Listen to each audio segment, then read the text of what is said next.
Bible చెప్తుంది, నమ్మి బాప్తిసం పొందిన వారు రక్షణ పొందుదురు.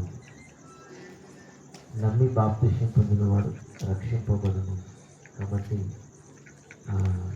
రక్షణ సమీపంగా ఉంది. నేడే రక్షణ దినం, నేడే రక్షణ దినం.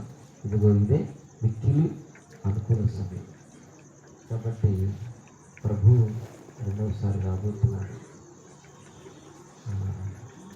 ఒకసారి కన్యమరి గర్భాన్ని జన్మించాడు 2026 సంవత్సరాల క్రితం.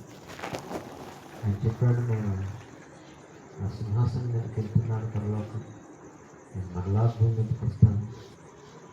ఎవరైతే నన్ను నమ్మి బాప్తిసం పొంది నా వాక్యం వింటూ దాని ప్రకారం నడుచుకుంటుంటారో వారు శాశ్వతంగా నాతో యుగాలు ఉంటారు.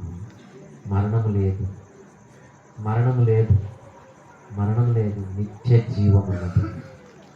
హల్లెలూయా. కాబట్టి ఆ నిత్య జీవాన్ని మీరు ఈ ప్రాంత ప్రజలు స్వతంత్రించుకోవాలని, యేసుక్రీస్తు ద్వారా ప్రతి ఒక్కరూ బహుగా ఆశీర్వదించబడాలి, ప్రతి కుటుంబం దీవించబడాలని ఆ యొక్క ఆశతోనే ఈ ప్రయాస అంతా కూడా. దేవునికి స్తోత్రం. మంచిది సమయంలో పాట పాడుతున్నాం. సురేష్ వచ్చి పాట పాడతారు. హృదయపూర్వకమైన